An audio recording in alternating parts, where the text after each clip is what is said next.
Hello, my dear friends. If you thought the worst of sexual history stopped in the Middle Ages, ancient Rome will change your mind. From children trained for carnal combat to officially appointed sex teachers and state-sanctioned sex festivals, boundaries were blurred. They turned pleasure into a tool for rule, for punishment, and for performance. A great civilization traded sanity for licentiousness. Tonight, let's walk into the ruins of Rome and see what truly caused its fall. So before you get comfortable, take a moment to like the video and subscribe, but only if you really like what I do here. Now dim the lights, maybe turn on a fan for that soothing background, and let's embark on this journey together tonight.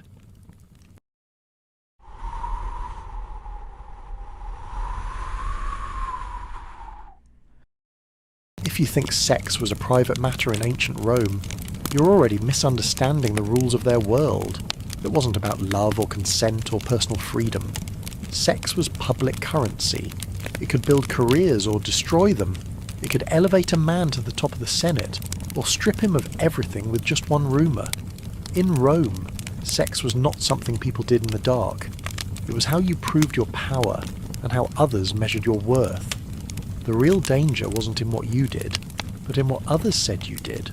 For Roman men, especially free citizens, masculinity meant dominance, and that extended into the bedroom.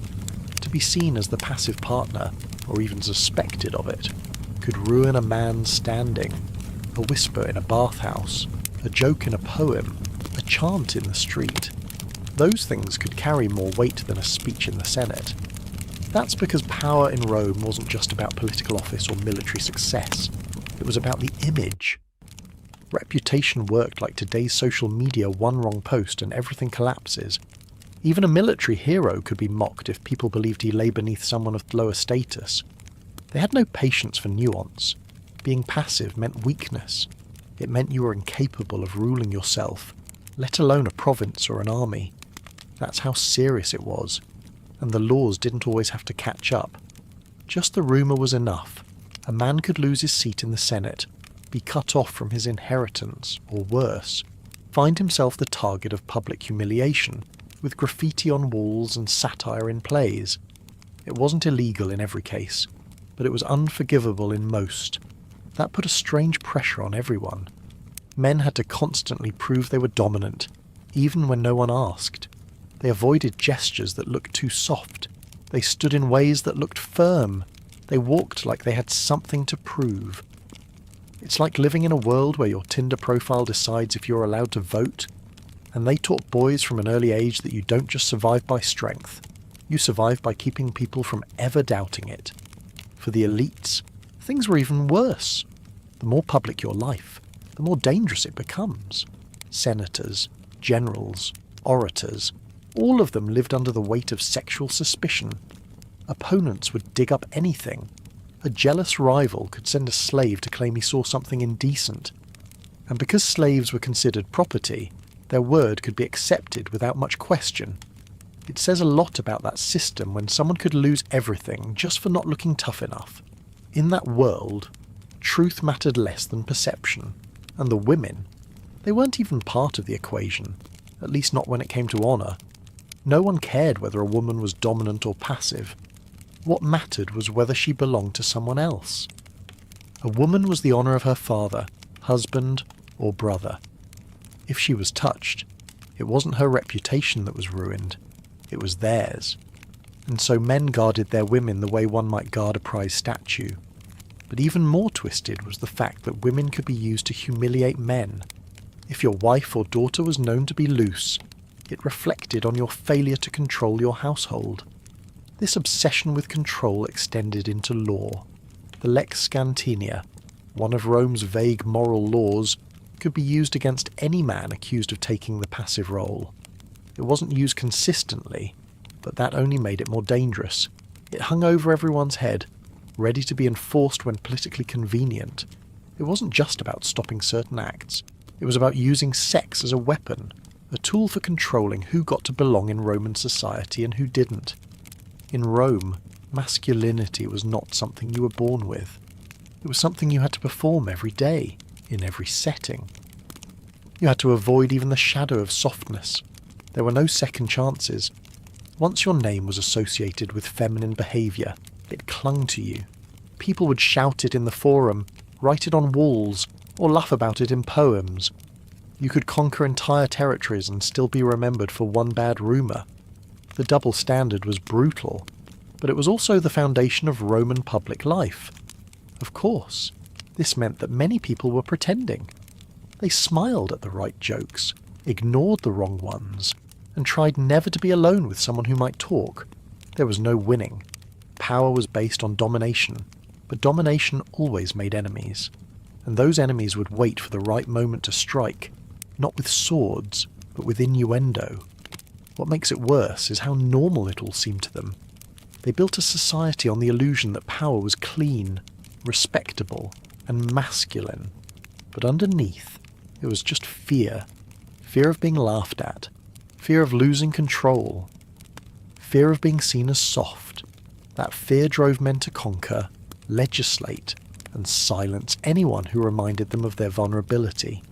Looking back, it's hard not to feel that the people with the most power were the ones most afraid of losing it. And that fear turned sex into something more than personal. It became the leash around every man's neck. They could call themselves emperors or senators, but they still had to watch how they walked, sat, or even smiled. It wasn't politics. It was a performance. And that performance shaped the empire. The way Romans viewed sex influenced their laws, their families, and even their military. It wasn't about morality. It was about keeping power exactly where they thought it belonged. Dominance had to be total, in speech, in action, and even in the bedroom. Anything else was a threat. Next, we'll follow one man whose reputation never recovered. No matter how many battles he won, his name, Julius Caesar, and his scandal, just getting started. If sexual dominance shaped the fabric of Roman society, then personal scandals became weapons sharper than swords. Julius Caesar, known today as one of Rome's greatest military minds, could never quite escape a rumour that began in his youth. While still rising through the ranks, he spent time in the court of King Nicomedes of Bithynia. That alone would not have raised concern, but whispers quickly spread that he had not merely served diplomatically. People suggested that Caesar had submitted to the older king in ways that were not political at all. The implication was clear. In Roman terms, it meant he had lost his masculine standing, and no matter how much power he amassed later, this early mark would haunt him like a shadow at noon. Even after decades had passed and he had led victorious campaigns across Gaul and into the heart of Britain, Caesar still could not shake off the jeers tied to that rumour. In the Senate, enemies mocked him behind raised goblets. On the streets, children sang crude songs about his supposed submission. In the barracks, soldiers repeated dirty jokes where his name replaced the punchline. The idea that someone who led armies could once have lain beneath another man made him a walking contradiction in Roman eyes. It was like building an empire only to be remembered for how you once lay on your back. This was not an age where gossip died quietly. Romans turned scandal into art. Satirical poems and biting graffiti didn't just float around. They circulated with the enthusiasm of state propaganda. Public performers incorporated jabs at Caesar into their acts. Even the coinage he minted, bearing his proud profile, was sometimes defaced with crude imagery mocking the very rumour he tried to outgrow. To the modern eye, this might seem absurd, but in Rome, being seen as sexually passive meant you were socially unworthy. It did not matter how many territories he conquered or how skillfully he manipulated politics. One unproven claim managed to strip away a part of his authority in the minds of many. If social media existed back then, Caesar would have been ratioed before he ever crossed the Rubicon. This fixation on what should have been a forgettable episode reveals more about Rome than it does about Caesar. It was not just the content of the rumour, but its endurance that shows how obsessed the Romans were with defining masculinity through domination. For a man of Caesar's stature, even a joke could become a political liability. His opponents did not need evidence, only repetition. The shame they tried to pin on him came not from any action itself, but from violating the strict Roman hierarchy of active over passive. That rigid system left no room for flexibility. Once a man was labelled as the lesser participant, that identity stuck like oil on marble. What makes it even more striking is how Caesar responded. He never publicly denied the rumour in great detail. He laughed it off, made jokes of his own, and kept building his career brick by brick. His confidence may have masked a deep annoyance, or maybe he knew that outright denial would only fan the flames. In Rome, silence could be interpreted as guilt, but so could defensiveness. It was a trap with no clear way out. So Caesar chose to outwork the smear. He won battles. He passed reforms. He charmed the people. Still, the rumour clung to his image, refusing to be outrun. I find it oddly tragic that someone could reshape half of Europe, yet still be reduced to a bedroom joke from his 20s. In this environment, even personal pride became a battlefield. Sexual rumours in Rome were not just for tabloid enjoyment. They were used with deadly intent. Some senators faced exile not for proven crimes, but for being suspected of the wrong role in bed. Caesar's experience shows how sexual reputation was both a fragile thing and a loaded weapon. Once tainted, there was little one could do to clean it. Every attempt to assert dominance was seen through the lens of overcompensation. Every success became a defensive gesture. Every show of power a mask over perceived shame. What's more disturbing is how this legacy has stuck around. Modern history books often skip over the rumour, treating it as slander unworthy of inclusion. But for 40 years of Caesar's life, it was not just gossip. It was a public fact in the minds of many Romans. That longevity says something chilling about how societies preserve and punish sexual deviance, even when fabricated. In Caesar's time, being on the wrong end of a rumour could cost more than reputation. It could end a career, or worse, a life. His survival speaks to his political genius. But the fact that he had to navigate such terrain at all is a reminder that Rome was not just brutal in warfare, but equally ruthless in bedroom politics. It's fascinating how the most powerful men in history were still at the mercy of whispers. As Caesar rose higher, the shadow followed him. It even found its way into his assassination. Some of the senators who stabbed him had mocked him for years, using the rumour as fuel for their disdain. They may have hated his ambition, but they disrespected him first as a man they believed had been violated. Their knives were literal, but the ridicule had already done its damage.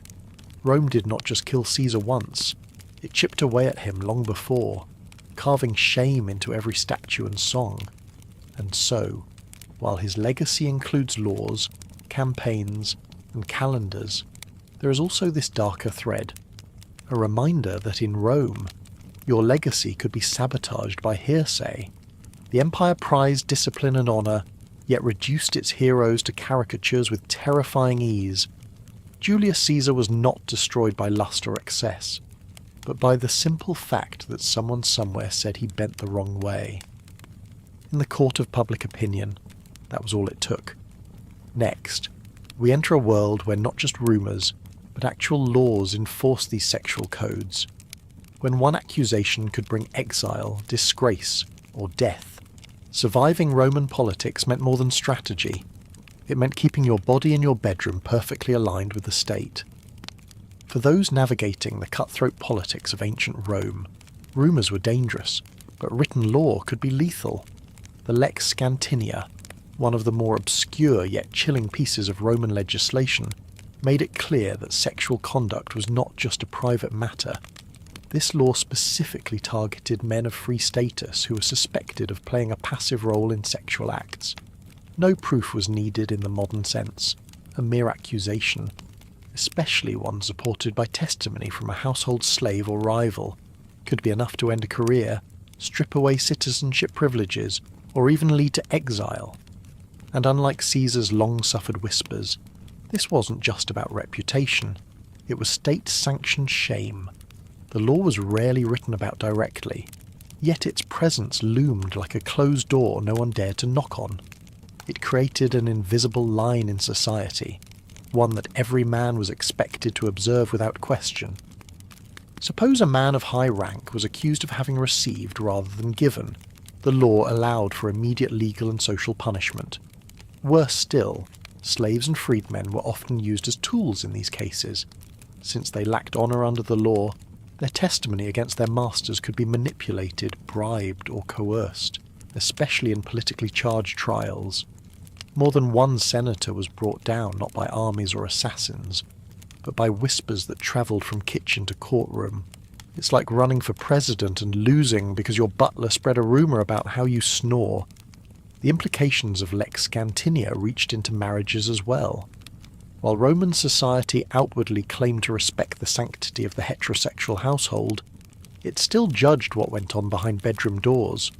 A husband who enjoyed sex too much, or in ways deemed unmanly, could find himself the butt of jokes, or worse, legal scrutiny.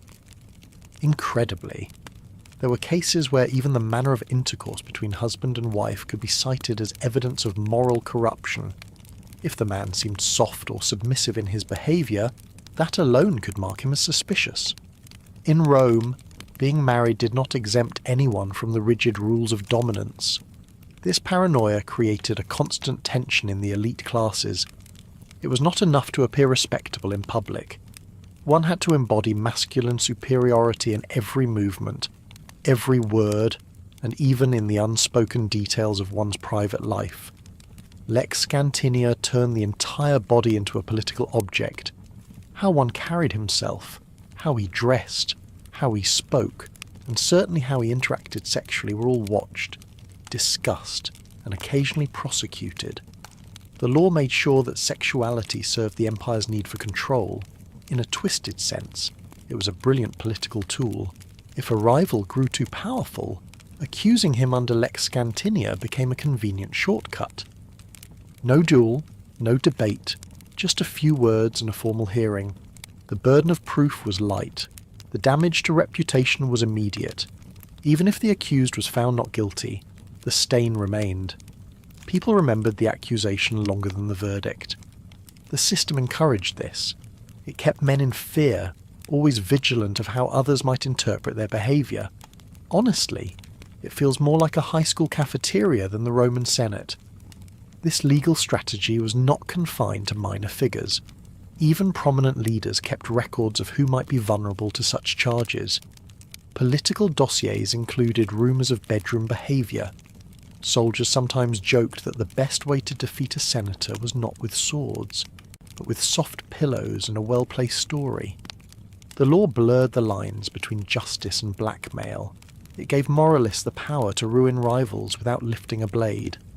What makes this law so insidious is that it disguised its cruelty in the language of virtue. It claimed to uphold Roman values, to protect the dignity of citizenship, to maintain discipline.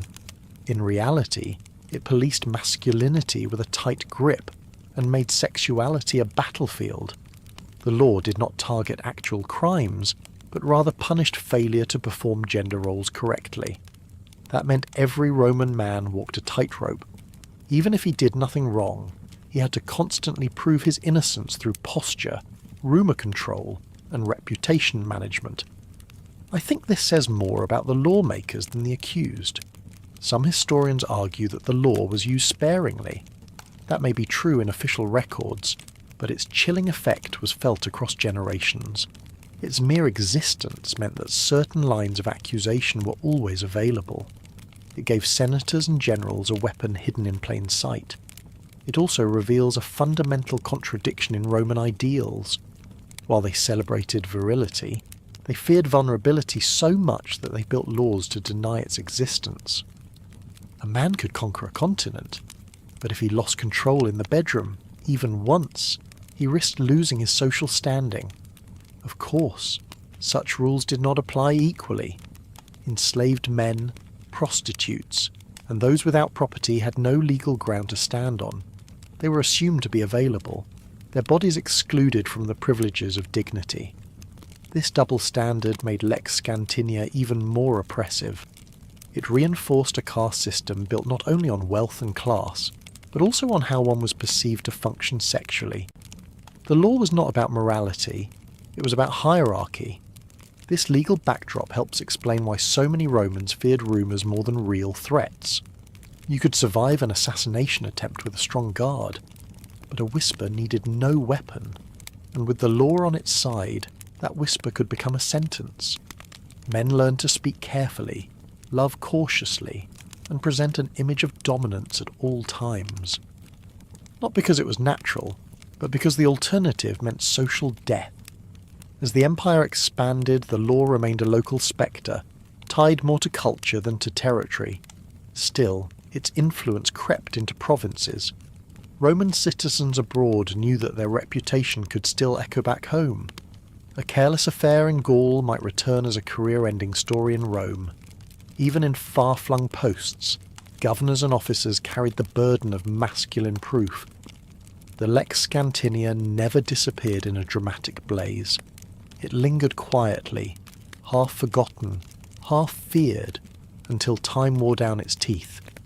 But for centuries, it served as a quiet reminder that in Rome, power had rules, and the rules began in the bedroom.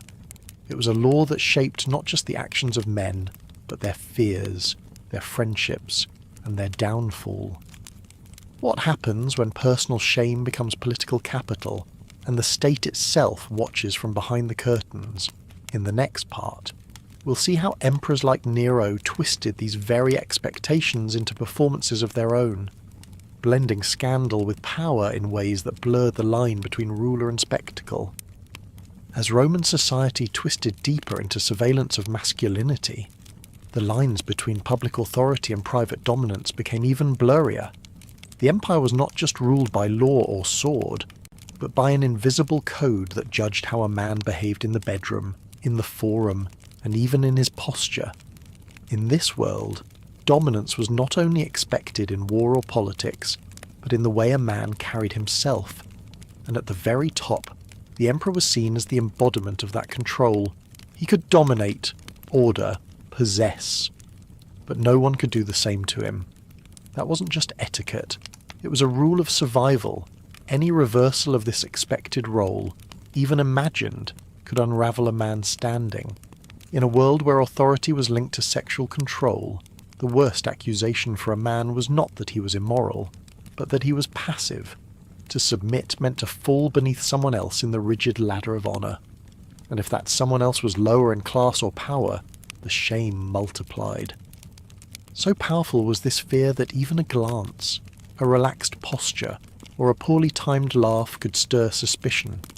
Sitting too softly, crossing one's legs the wrong way, or appearing too gentle could trigger gossip, which in Rome was often the beginning of downfall.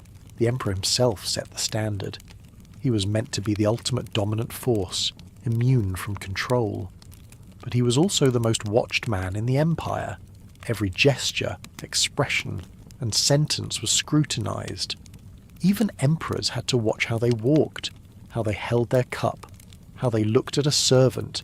Their advisors, enemies, and friends all kept silent notes. If an emperor gave off the wrong impression, satire followed. And in Rome, satire often came with knives. It's like being a celebrity where the way you tie your shoes can start a Senate investigation. Roman fathers knew this instinctively. In private letters, many of them warned their sons about the smallest signs of softness. A casual word said in jest, a habit picked up from Greek tutors, a walk that was too slow or too graceful. All of these things were seen as risks. The letters, many of which survive today, are filled with advice that seems absurd on the surface. One warns his son to avoid using scented oils too frequently, lest others think he enjoys them too much. Another reminds his boy to never let a slave button his tunic for him. It wasn't about the button. It was about being seen in a position of dependence. In today's world, this would be like teaching your kid that applying moisturizer might ruin their job prospects. This obsession created a paradox. Roman men were supposed to be powerful, but they were never truly free. They moved within a cage built from cultural rules, invisible but rigid. They avoided emotion, gentleness, and anything that hinted at softness. In trying so hard to appear dominant, they lived with the constant fear of being called weak. And weakness, in Roman eyes, was less about muscle and more about the inability to control one's own image. Even in private, men shaped their behaviour based on what others might imagine. There was no refuge in the bedroom. There was only one strategy. Sexual acts were not judged by pleasure or intimacy, but by who did what and how. A man could do almost anything, as long as he was seen as the one in control. If that perception shifted, if the roles flipped in the eyes of others, then power vanished. The entire system depended not on actions alone, but on the illusion of mastery. This extended into social life. Banquets, public baths, and theatre visits were all stages for this performance. Who sat where, who spoke first, who laughed too much, and who wore what colour. All were interpreted through the lens of dominance. Men avoided speaking in high-pitched tones. They limited their use of hand gestures. Some refused to eat certain soft foods in public, fearing it would soften their image. Even the angle at which they reclined at a dinner could matter. Honestly, it sounds less like a dinner party and more like a live audition for Roman masculinity. Of course, not everyone was judged equally. Senators and generals bore the brunt of this scrutiny. Their roles demanded that they be the models of strength, but even lesser men were not immune. Soldiers whispered about each other. Merchants paid attention to rumours, and slaves, who were excluded from the legal protections of free citizens, learned to read these cues as a matter of survival. They knew that upsetting the sexual order of things, even accidentally, could cost them everything. It would be easy to assume that Roman women were passive observers in this world, but they, too, played a role in maintaining these standards. Mothers warned sons.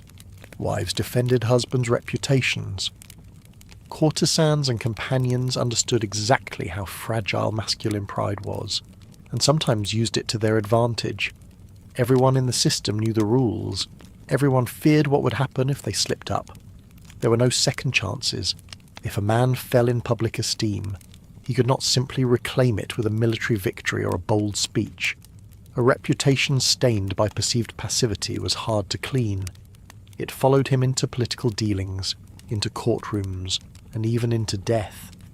Some tomb inscriptions take great care to describe a man's virility, as if to shield him from future rumours. The fear of shame extended beyond life. To me, it feels like an exhausting way to live, constantly measuring yourself against invisible standards. And yet, many Roman men embraced this system. They believed it was what kept order. They taught it to their children. They enforced it among their peers. The cruelty of it was accepted because it defined their identity. They did not see it as oppression, but as discipline. In their minds, they were preserving Rome itself through their posture and tone. This system did not change overnight. It continued through generations, adapted by emperors, echoed in laws, and baked into Roman culture. It survived even in decay, lingering in the habits of those who thought they had moved on. And long after the empire crumbled, its ghost lived on in the way later societies understood manhood, control, and shame. But there were cracks. Not every emperor played by the rules. Some, like Nero, used the same standards to shock and dominate in new ways. They didn't reject the system. They twisted it into something theatrical, using scandal as spectacle. In the next part, we'll step into the world of imperial performance, where power was paraded and perversion became a political stage. If the Roman Empire had a unique way of combining power and paranoia, it showed most clearly in how it treated women who displayed even a hint of sexual enjoyment. In a society obsessed with dominance and status, female pleasure was not seen as a natural expression, but as a dangerous threat to the male-controlled order. For many Roman officials and philosophers, a woman feeling desire was considered a form of rebellion, an act of moral corruption that had to be punished harshly to preserve control. This belief created an atmosphere where the line between pleasure and crime was dangerously thin, especially for women of noble blood. Those who showed any sign of climax during intercourse were seen as tainted, sometimes even compared to criminals. In public brothels and behind palace walls, the rule was the same. Women had to stay still, breathe gently, and make no sound, no matter what happened. Guards, midwives, or even family members would observe their behaviour for any signs of enthusiasm or satisfaction. Even a moan could be used as evidence of sin. This fear drove some to train themselves into complete silence, not out of modesty, but for survival. One of the most tragic stories came from within the imperial household. A young daughter of a Roman emperor, known for her charm and beauty, was accused of experiencing too much pleasure during marital duties. Witnesses claim she smiled at the wrong moment, that her eyes revealed something close to joy. These minor signs were enough for her father to consider her impure and politically dangerous. As punishment, she was exiled to a distant land, where she was eventually buried alive to remove her shame from the royal bloodline. This was not just cruelty. It was a strategy dressed in morality. Imagine punishing a woman for being human, yet calling it protection of honour. I find it horrifying how a natural emotion could be twisted into a death sentence. These laws and practices didn't just control behaviour, they controlled identity. A woman was expected to be passive, invisible, and detached from her own body. The ones who failed to meet that standard were removed from sight permanently.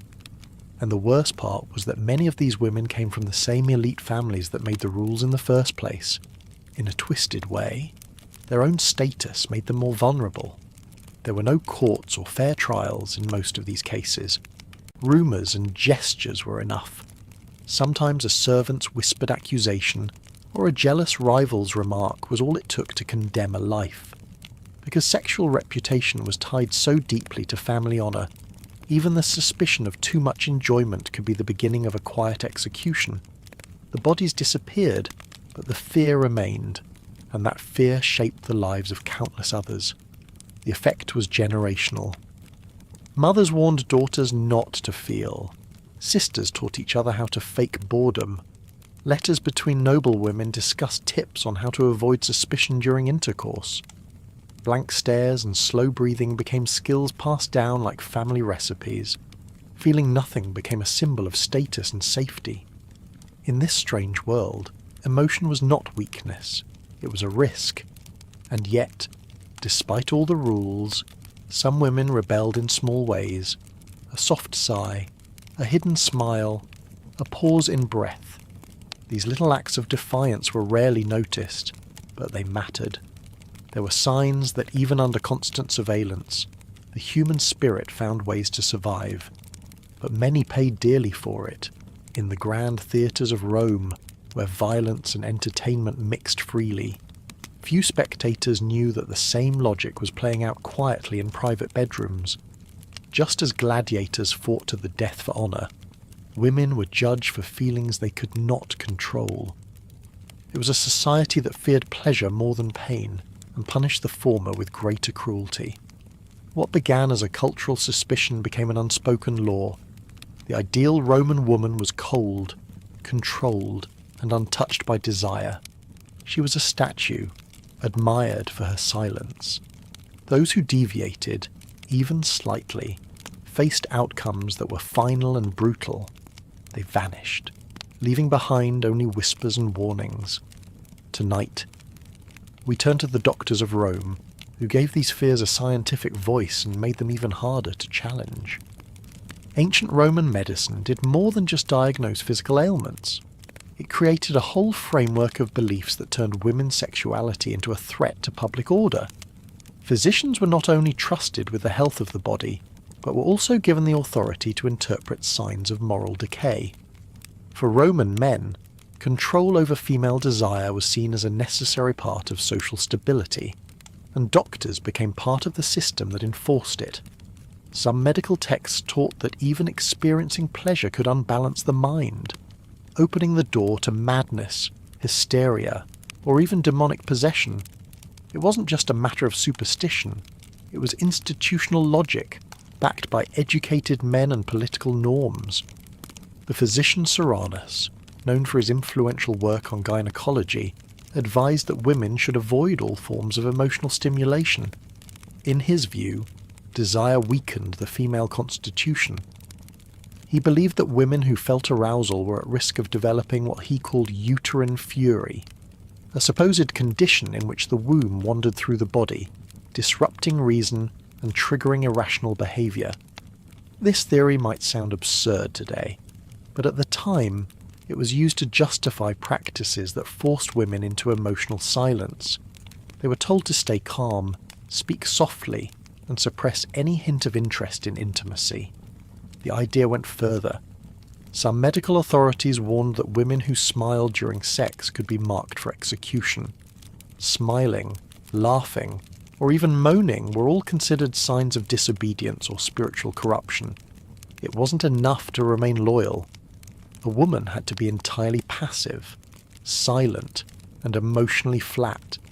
In this climate, even an involuntary reaction became evidence of guilt. The burden of control fell entirely on the woman. She had to regulate not just her body, but every twitch of her face, every breath she took. Doctors were often called in to inspect these signs and report them to male guardians, creating a twisted link between medicine and punishment. It's almost comical that Roman physicians tried to treat female desire like it was a physical illness, as if prescribing silence could cure biology. But for many women, this was no joke. Medical authority gave Roman men the right to judge, restrict, and punish based on rules invented in scrolls, not based on lived reality. There were cases where women were confined or punished for symptoms as vague as blushing too easily. Others were accused of inviting demons simply because they showed pleasure during private acts. It was a world where the human body, especially the female body, was viewed with suspicion and needed constant monitoring. Imagine going to the doctor today and being diagnosed with hysteria because you laughed at the wrong time.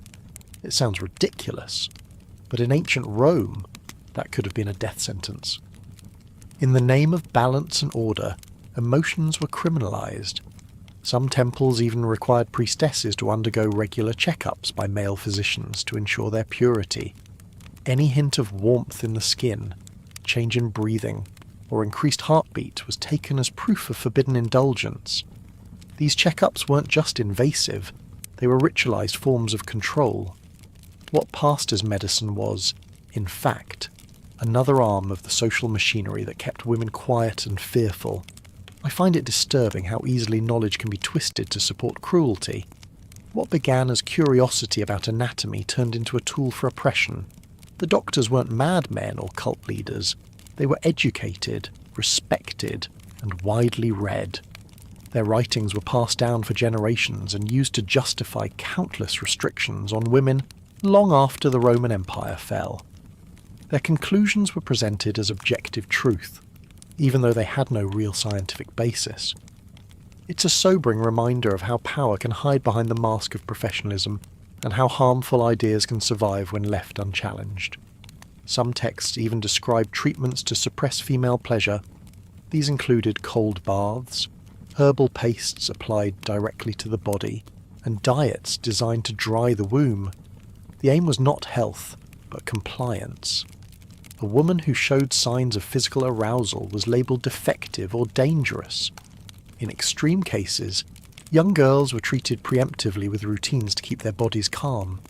Families believed this would make them more marriageable. These practices were passed down like recipes, shared among mothers and daughters as survival strategies. But they were also chains, locking generations of women into a cycle of shame and silence. Hospitals were rare, but private healers made house visits, often examining girls in front of male relatives. A daughter's honour was tied to how still she could be during inspection. A flinch could lead to accusations. A tear could lead to questions. A woman's safety depended on her ability to hide pain. In this system, medicine became a performance, and women were expected to play their part perfectly, or face consequences they couldn't predict. While men debated in forums and commanded armies, women's bodies were turned into battlegrounds of virtue and control. In many homes, the fear of medical inspection shaped everything from how girls sat to what they ate to how much they spoke. Families taught daughters to suppress their curiosity, not for lack of love, but out of fear that one smile too many could bring ruin. Some women learned to breathe shallowly at night, lest the sounds of sleep be misinterpreted as something else. Even in their dreams, they were not free. There were no celebrations of female pleasure in Roman medical texts. There was only warning, fear, and silence. Joy was something to be hidden, not embraced. The physicians did not ask what women felt. They wrote rules for how they should behave, and when those rules were broken, it was the woman who paid the price. As the scrolls aged and the temples fell, the writings of Cyrannus and his peers lived on in Christian doctrine, medieval medicine, and even Renaissance education. The legacy of fear didn't end with the empire, it simply changed its name and format. In many ways, the roots of modern discomfort around female desire can be traced back to these ancient diagnoses. Roman medicine may have had herbs and scalpels, but its sharpest tools were always shame and silence. More than just theory, these beliefs shaped how an entire gender experienced their bodies, and unfortunately, the next generation of women would be told to perfect the art of staying still. Let's step into that secret world next. Even with the weight of medicine and law pressing down on them, Roman women didn't sit helplessly. They adapted, inside homes, behind courtyards, and through whispered conversations. They built something invisible but powerful. It wasn't a formal school or a published scroll. It was a quiet, informal network of survival. Women who had already learned how to live under scrutiny passed their knowledge to younger ones. Not about romance or health, but about emotional stillness. They taught each other how to exist without leaving traces. In a world where a single blush could be fatal, mastering the art of emotional control became a shield. Mothers, aunts, older sisters, and even household slaves played a role in this hidden education. They didn't preach, and they didn't need to. They demonstrated. They showed the younger girls how to keep their faces still, even when afraid, how to control their breathing so that it remained shallow and soundless, how to blink slowly so as not to reveal nervousness or curiosity. And when these young girls reached adolescence, the lessons deepened. Letters written by mothers to daughters included careful lists of expressions to avoid: smiling too long, frowning in confusion. I let my eyes flick around the room. Even small signs could be misread, so they were to be erased altogether. These weren't gestures of obedience, they were strategies. In homes with servants, male tutors, and relatives always present. Showing any emotional reaction was like walking into a trap. It's oddly tragic that in order to stay safe, Roman women had to learn how to disappear from their own faces. There was no room for vulnerability. Joy had to be buried deep. Pain had to be turned inward. Even surprise could be dangerous. Girls practiced responses in front of mirrors or by candlelight, with older women correcting them gently, patiently. Not because they wanted to punish them, but because they knew the world would. Imagine teaching your child not to cry, not because emotions are bad, but because emotions could be used against her. That was Roman motherhood. The letters that survive from this period are chilling in their detail. A mother might write to her daughter before marriage, warning her never to gasp, never to tilt her head to one side, never to let her lips part unless speaking. Others described how to sit with hands folded, how to keep the jaw from trembling, and how to pretend to listen without reacting. This was more than just etiquette. It was armour. I think it's both clever and heartbreaking that women had to invent a silent language of survival. They couldn't change the rules, so they learned to bend beneath them. In this way, even though the Roman system intended to strip women of power, it accidentally created a different kind of strength, a strength built on control, discipline, and shared knowledge. This hidden curriculum is passed from generation to generation. It wasn't found in schools or temples, but it shaped Roman women as much as any official education shaped men. Some women became so skilled at emotional neutrality that they developed reputations for it. In households where they were watched constantly, they learned to hold their breath for seconds at a time, blink slowly, and smile only in the most neutral way. This gave them a kind of invisibility that allowed them to survive. And for those in elite circles, where public appearances mattered more, these skills were vital. A senator's wife who smiled too warmly at a visiting guest could be accused of seduction. A patrician daughter who looked away at the wrong moment might be suspected of shame. The silence extended beyond the face. Women taught each other to move quietly, walk without sound, and avoid gestures that could be misread. Clothing choices were also part of this code. Simpler fabrics, modest colours, and tight sleeves that limited expressive movement were favoured. Hair was often worn tightly bound to prevent it from falling and revealing any sense of freedom. Even accessories had to be carefully chosen. Anything that sparkled too much or clinked when moving could be a liability. They also learned how to sit through medical inspections, religious rituals, and household interrogations without betraying emotion. The trick, they said, was to detach. To think of a neutral place, a blank wall, a cold floor, a closed window, anything that helped them shift the minds away from the moment. Some whispered short prayers or repeated familiar phrases in their heads to anchor themselves. They called this freezing the heart, a term that appears in more than one personal letter of the time. Among women of lower status, the techniques were just as important. A slave girl accused of stealing affection could be beaten or sold. A freed woman accused of being too expressive might lose her job or face public shame. Even those working in markets or homes practiced neutrality. For them, it wasn't about appearing refined. It was about not attracting attention, and that meant keeping the face blank, the body still, and the voice steady. Even celebrations became exercises in restraint. During weddings or family feasts, girls were reminded not to laugh too loudly, not to cry too openly, and never to dance with too much enthusiasm. Pleasure was always risky. So was grief. Some young women learned to fake both in socially acceptable ways, using short phrases or symbolic gestures instead of true emotion. The deeper the feeling, the harder it had to be hidden. This was not freedom. It was a calculation. A life spent measuring reactions, controlling impulses, and preparing for scrutiny. But within that narrow space, women built relationships of trust and care. They wrote to each other in coded language. They exchanged glances that carried meaning. They learned how to share pain without words. And though they didn't rebel with weapons or speeches, their quiet defiance lay in endurance. They survived, and they taught others how to survive. These survival methods were not officially recorded in Roman history. They weren't etched into stone or praised in the Senate, but they existed in the margins, between sentences, and inside folded letters kept in chests and under pillows. Without these lessons, many women would not have lasted long in a world that watched them so closely. Not all emotions disappeared, it just went underground. And beneath the still faces were hearts that remembered every word, every glance, every warning.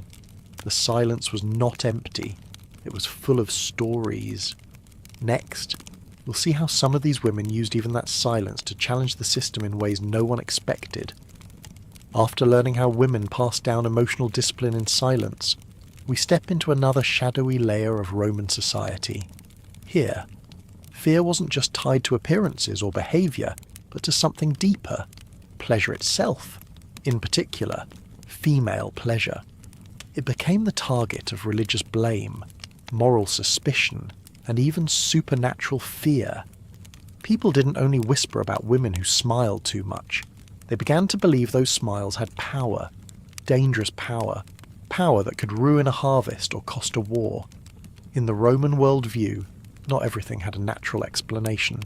If the Tiber River flooded, If crops failed, if an army lost a crucial battle, people searched for reasons, and very often, the finger pointed toward women, specifically women who were seen as too happy, too free, too full of themselves. It didn't take much.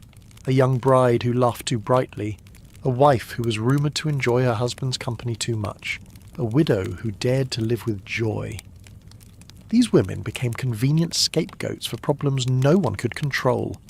It's bizarre that in ancient Rome, a woman's private happiness could be treated like a public crime. Somehow, female pleasure turned into a threat to the entire empire. Priests and public officials used omens and oracles to fuel these beliefs. When lightning struck a temple or a famine dragged on too long, they searched for impurity, not in the soil or the sky, but in the hearts of women. A woman who blushed, who walked too confidently, who spoke with warmth in her voice, could be accused of upsetting the gods. This wasn't just superstition among villagers, it reached the highest levels.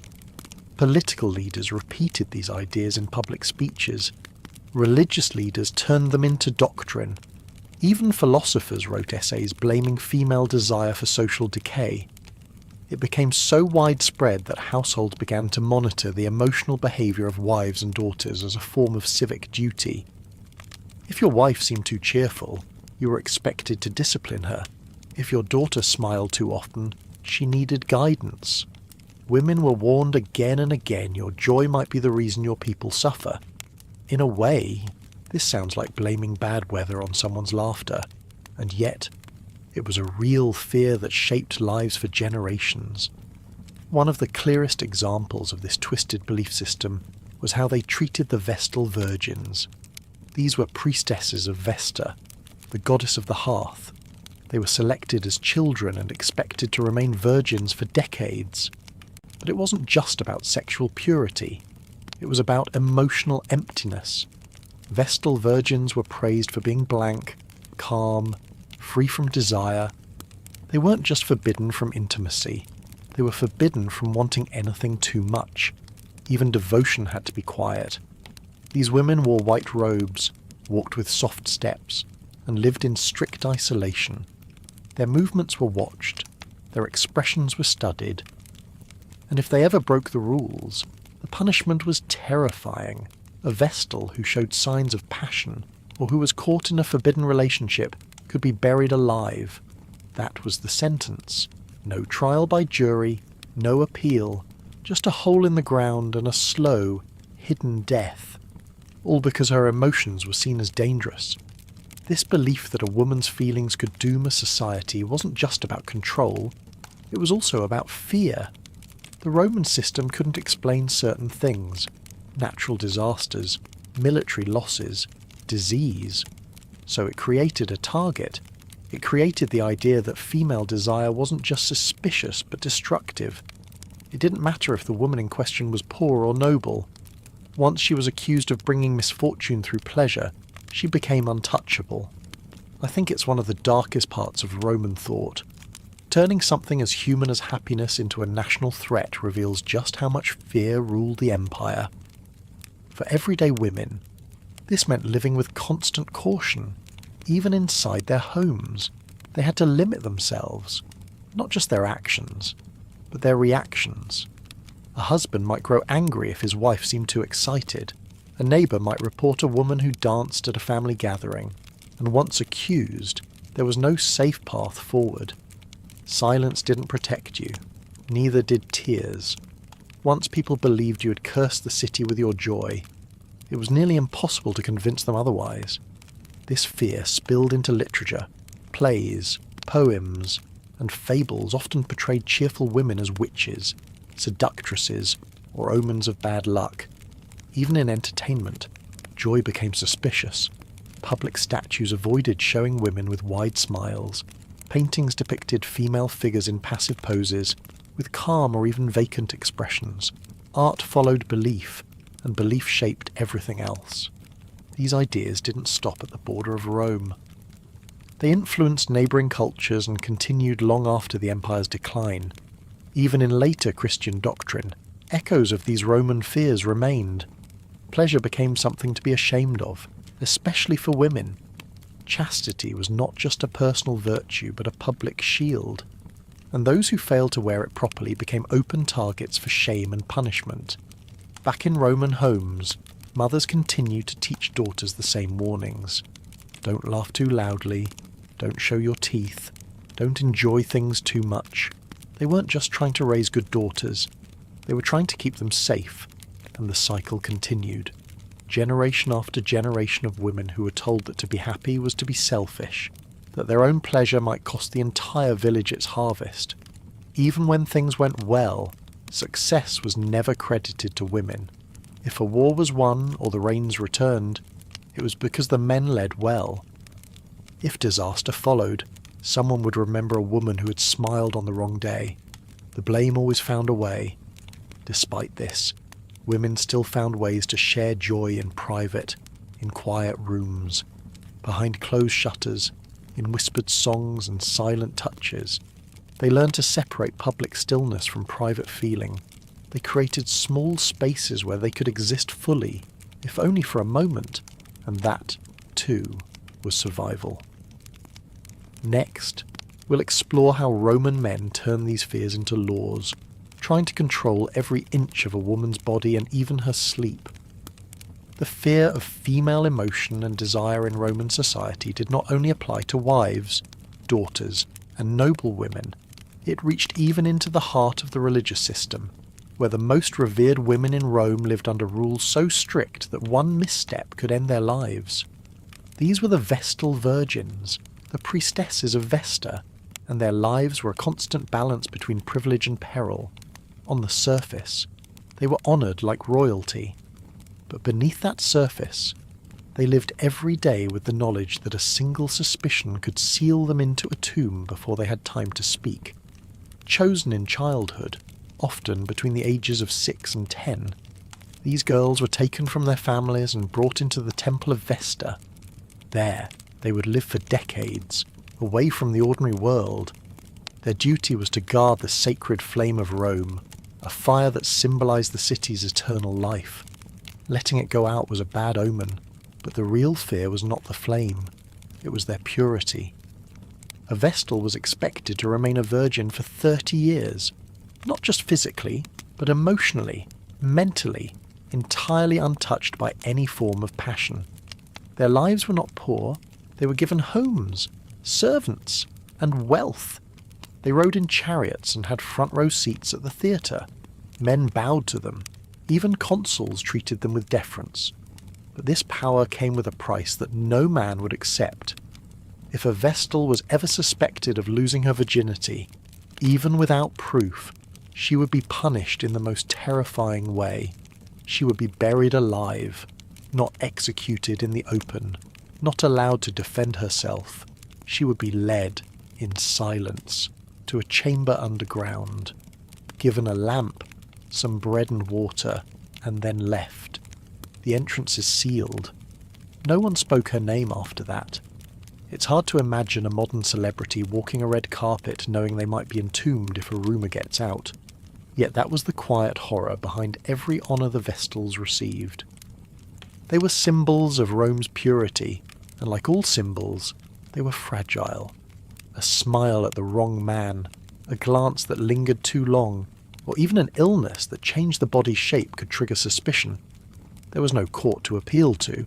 Once the Pontifex Maximus, the chief priest, decided she was guilty, there was no turning back. These women were watched constantly, not just by officials, but by the public. Their bodies were scanned for signs of puberty or illness. Weight changes could prompt interrogation. A limp might be questioned. A fever could spark a scandal. Even other Vestals were encouraged to report anything unusual. They were expected to be guardians not only of fire, but of each other's behaviour. It was like living in a sacred prison, where the bars were made of honour and fear. They wore white robes that never changed style, kept their hair in the same braided crown, and walked in slow, measured steps. Any change in movement or clothing might be read as evidence of guilt. Their voices were quiet, and their expressions blank. If they ever cried, it had to be in private. If they ever laughed, they had to stop themselves. And yet, despite this, people envied them, envied their status, envied their protections, envied what looked like a life of privilege. But a privilege that comes with the risk of being buried alive isn't exactly a dream. Frankly, I'd take a small apartment and a boring job over that kind of glory. Still, some families fought to have their daughters chosen, hoping it would bring honour, and some girls genuinely believed in the sacred role. They embraced the discipline. They saw themselves as guardians of Rome's destiny. They woke each day believing their purity was holding the empire together. The rituals around them were full of symbolism. They carried water from sacred springs. They baked ritual bread. They tended the flame. But these daily acts masked a constant tension. Every moment of obedience was also a moment of fear. Not just fear of punishment, but fear of accident, misunderstanding, or betrayal. A Vestal might sleep poorly and wake with dark circles under her eyes. Someone might whisper, a priest might observe, and slowly, suspicion would build. History records several cases where Vestals were executed for suspected impurity. One was found guilty because a man had been seen entering her home, though no one knew why. Another became ill and was believed to be pregnant, though no child appeared. In these cases, the truth didn't matter. What mattered was Rome's need to maintain the image of purity. If the symbol was cracked, it had to be removed. Yet there was no justice in it, no fairness, just fear wrapped in ceremony. The burial was always done at night. The Vestal was dressed in funeral white and led in silence. The people looked away. No one was allowed to speak during the walk. She descended the steps alone. The chamber was stocked with just enough to allow her a few days of life. Some say it was to avoid the guilt of direct murder. Others say it was meant to let the gods decide her fate. The door was sealed. The earth is packed above, and Rome moved on. Despite these horrors, the institution of the Vestal Virgins lasted for centuries. It shaped how Rome saw women, purity, and punishment. Even after the empire turned Christian, echoes of this control remained. The idea that women should guard their bodies, never show desire, and accept silent suffering followed generations across centuries. It didn't end with Rome. It simply changed shape.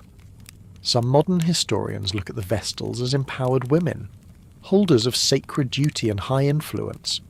But influence that comes with death at the edge of suspicion isn't power. Its performance is under threat. And the silence of those tombs still speaks louder than the honours that came before. As we continue, we'll see how Roman men used public rituals to assert sexual dominance in ways that were celebrated, not condemned. A perfect contrast to what these women endured quietly. While the image of the Vestal Virgins often focuses on ritual and dignity, their mental experience tells a much darker story. The burden of purity was not just about physical behaviour or silent obedience. It also entered the mind, living under constant observation, with the threat of death always close, created a psychological weight that was impossible to ignore. For many of these holy virgins, fear became a daily companion, whispering doubt into every action, every change of mood, every moment of quiet thought. Their bodies were not their own. Even though they were supposed to be revered, their physical forms were subjected to regular examinations. These inspections were done not by female caretakers, but often by male priests, men who held religious authority but still saw through the lens of suspicion. The idea was to make sure they remained untouched, but it also sent a message that no matter how sacred they were claimed to be, they were not trusted.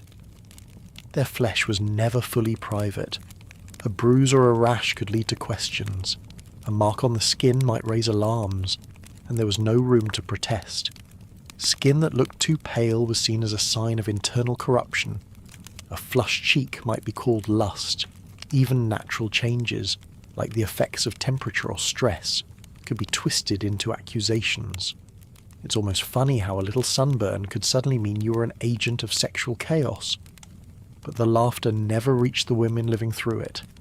They learned quickly to hide everything: emotions, physical signs, and small expressions of comfort.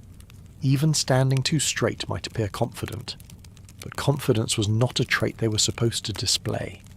The rules extended beyond the body and into the mind. They were taught not to dream, not to fantasize, not even to think too deeply. But the mind does not work like a temple schedule. Night brought restlessness. Some reported waking from sleep shaking and cold. Others spoke in hushed tones about dreams of falling into holes or being sealed in dark places. Many believed these were signs sent by the gods.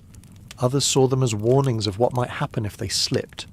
Either way, the result was the same: more silence, more fear.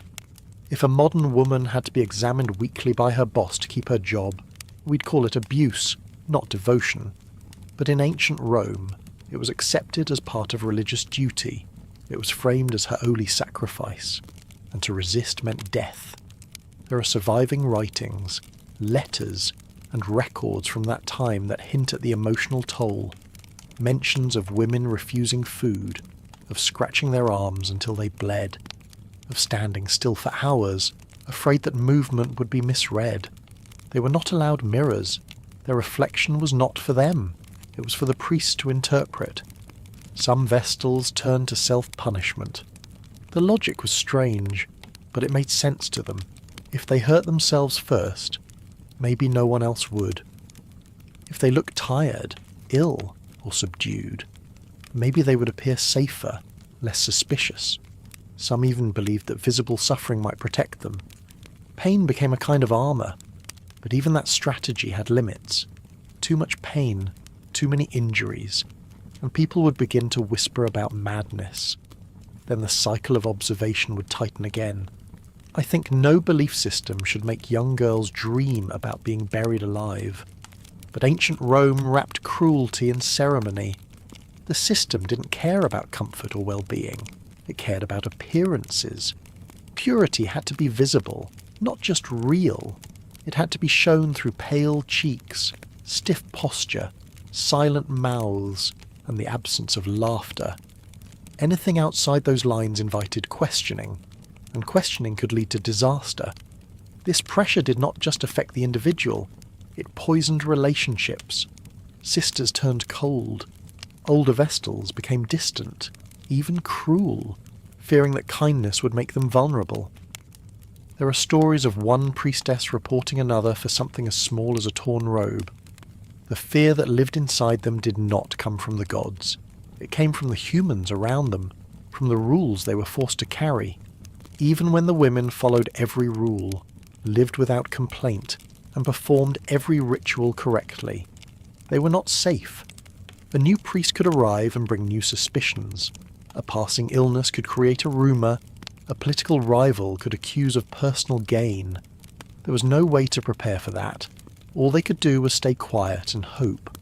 Some later writings describe a kind of learned numbness, women who no longer smiled, even in private, who stopped speaking unless spoken to, who trained themselves not to react when touched or startled. They created a version of themselves that matched what the world expected, and locked their real selves deep inside. In time, some forgot how to open up at all. One of the most tragic details recorded is that some priestesses, when nearing the end of their service, expressed fear about leaving the temple. They had no idea how to live outside. They did not understand how to make decisions or trust others. Their purity had become their entire identity. Without it, they felt exposed. Some were married off, but many struggled to connect. After years of suppressing emotion, it did not come back easily. The echoes of their fear stayed with them long after the rituals ended. Some lived quietly and never spoke of their past. Others were forgotten. The glory they were promised faded quickly once their service was over. Rome moved on. The next generation of girls was brought in. The cycle began again. Their story reminds us how deeply society can shape the minds of those it claims to protect. It also reminds us that emotional pain, when ignored or buried, can leave scars just as deep as physical wounds. These women were told they were symbols of virtue, but they were also examples of control. What happens when the most honoured women are also the most afraid next? We'll explore how Roman culture publicly celebrated male dominance in ways that made control look like victory, and humiliation seem like justice. As disturbing as the expectations were for holy women in Rome, what awaited some children in the imperial palace was even darker. Behind the polished marble walls and the image of divine rule, a quiet horror was allowed to grow. Emperor Tiberius, in his later years, created a private world where cruelty was masked by silence, and exploitation took the form of ritual. What happened on the island of Capri, away from the gaze of Rome, was not spoken of openly for years, but bits of testimony, whispers, and writings from later historians paint a picture that is impossible to ignore. Among the most infamous parts of Tiberius's time in seclusion was a pool that he referred to as his little fish pond. To outsiders, the name might have sounded innocent. In truth, it referred to children, young ones, often boys, chosen for their beauty and trained to swim, wait, and respond to the emperor's cues. They were kept in controlled spaces, sometimes removed from their parents at a young age, and raised to follow precise behaviours. They were told to smile, to be quiet, and to please. Many had not yet learned to speak properly when they were already being shaped into roles they could not understand. The cruelty went beyond the emotional. There were strict punishments for disobedience. Crying was seen as defiance. Complaining was punished with silence or worse. If a child sobbed instead of smiling, they could be held underwater until they stopped. The pool was not a playground.